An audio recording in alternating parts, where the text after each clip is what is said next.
Today we're going to discuss honeypots, which are essentially traps we set for the network intruders.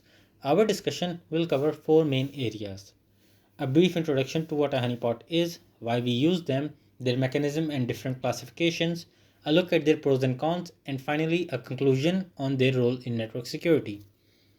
So, what is a honeypot?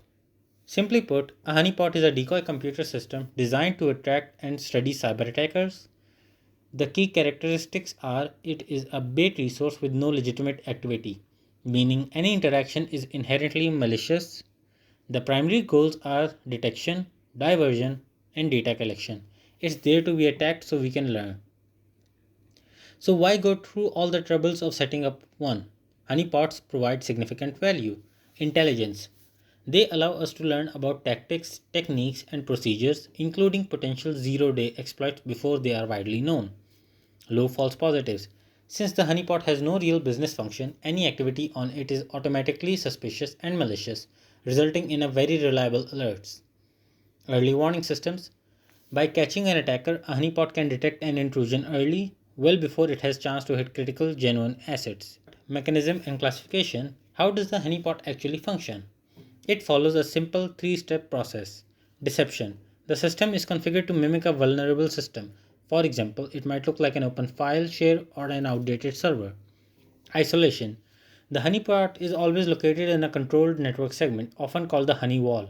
This ensures the attacker cannot use it as a pivot point to move to the rest of the production network. Monitoring.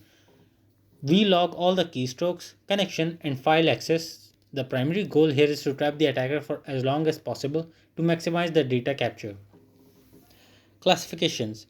Honeypots are classified in a couple of ways. First, by the interaction level they offer to the attacker. Low interaction.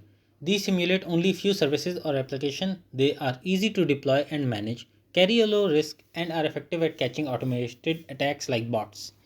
High interaction. These are fully operating systems and applications.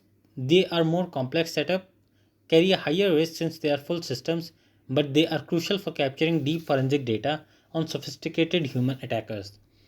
We can also classify them by their purpose. Production honeypots. These are used inside an organization's network for immediate network defense and early warning. These are typically low interaction. Research honeypots. These are used for researchers to gather broad global threat intelligence. They are usually high interaction and are often known as honey nets. Now we will see an example of the honey net architecture.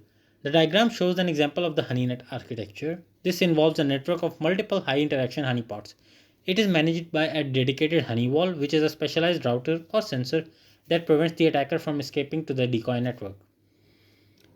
This structure provides a more realistic target for sophisticated human attackers, allowing researchers to observe complex attack patterns.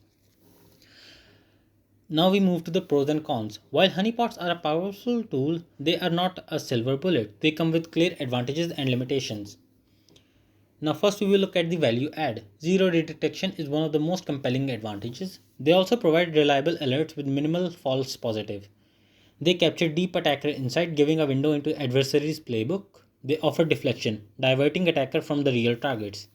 However, they also have their limitations, such as they provide a narrow view. They only collect data on the traffic directed at the honeypot itself. High risk exists, especially with high interaction honeypots, if the isolation fails. They require maintenance and monitoring, and finally, they can be spotted by sophisticated adversaries who knows how to look and tell a honeypot. Finally, the conclusion. In conclusion, it's vital to understand the role of honeypot in our network security. Honeypots are not replacement for firewalls or intrusion detection system, but a complementary proactive tool. They transform defense from a passive waiting game into an active intelligence gathering mission.